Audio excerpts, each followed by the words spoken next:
first started going to the gym, I believed so much stuff that just wasn't true, and this really slowed down my progress a lot. So in today's video, I'm just going to talk through some of the most common gym myths and explain what is actually true so that you don't make the same mistakes that I did. Hello, welcome back to my channel and welcome back to another video. If you are new here, my name is Mal and my channel is all things fitness, lifestyle and navigating motherhood as a first-time mum. And in today's video we are going to be debunking some of the most common gym myths. So starting out with probably one of the biggest ones, which I hear a lot of girls and women say, which is that lifting weights makes you look bulky. If getting bulky from lifting weights was that easy, every single person in the gym would be walking around looking like an absolute unit and looking like a bodybuilder. It takes years of serious dedication to look bulky, so please do not be scared of lifting. Every woman that I know that goes to the gym and lifts weights looks absolutely incredible for doing so. So please do not be scared that you are going to look more masculine or manly or too bulky from lifting weights. It's just not going to happen like that. Number 2 is that cardio is the best way to lose weight. Losing weight comes down to being in a calorie deficit, and if you don't know what that is basically where you're eating less calories than you burn each day. So excessive cardio will do absolutely nothing for weight loss if you are not in a calorie deficit. And if you simply just don't enjoy doing cardio, you don't necessarily have to do that in order to lose weight. Weight training is a really good example of a type of training that you can do to help lose weight, as it obviously helps with the weight loss and it also helps preserve muscle as well. If you do enjoy doing cardio, of course, you can use that as a tool to help with weight loss alongside weight training or a calorie deficit, but just know that it doesn't need to be excessive, and if you don't like cardio, you don't need to solely rely on it in order to lose weight. There are other ways. Number 3 is that you can turn fat into muscle.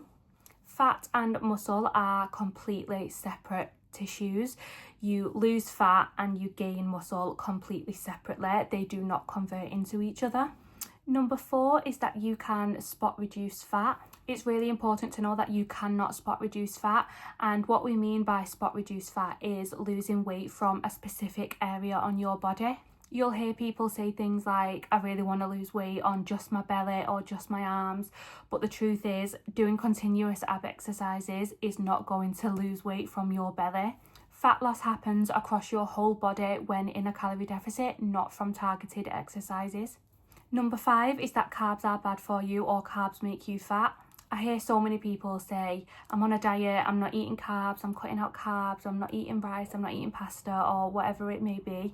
But the truth is carbs are essential for our training. They are our body's main energy source, so we definitely need to be including those in our diet. Carbs are literally what fuel our workouts. So if you are going to the gym and you are lifting weights and you're training a lot, you definitely need to be eating carbs or you are not going to have enough energy to be training. Number 6 is that you have to train every day to see results.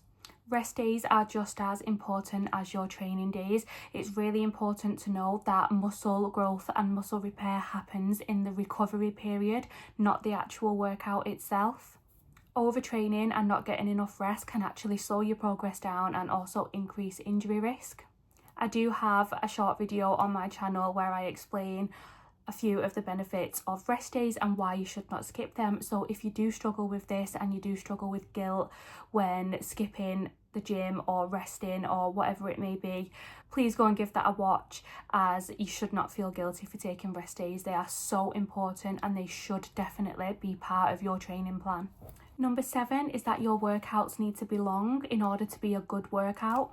A lot of people think that more time equals more results, but intensity actually decreases the longer that you train.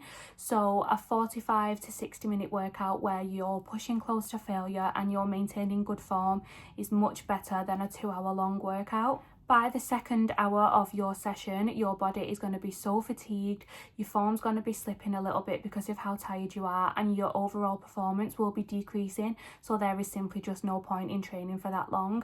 Training for a shorter amount of time with good intensity and good form is much better. And number 8 is that heavier weights is always better. Before increasing the weight, you need to make sure that you have correct form. The moment you're training with incorrect form or your form starts to slip, the heavier that you're lifting, you're actually increasing injury risk and reducing muscle engagement. So before you start racking up the weights onto the barbell, please ensure that you have got correct form, because there is literally no point in doing an exercise incorrectly. You won't be targeting the right muscles and you are just going to hurt yourself. So those are all of the gym myths for today's video. There are hundreds out there, and if I was to sit here and try and get more into a video, I would be here all day. So maybe I'll do a part 2, but let me know in the comments if there are any big ones that you think I've missed out of this one, or let me know any myths that you believed that I've not mentioned. But as always, thank you so much for watching, and I'll see you in the next video.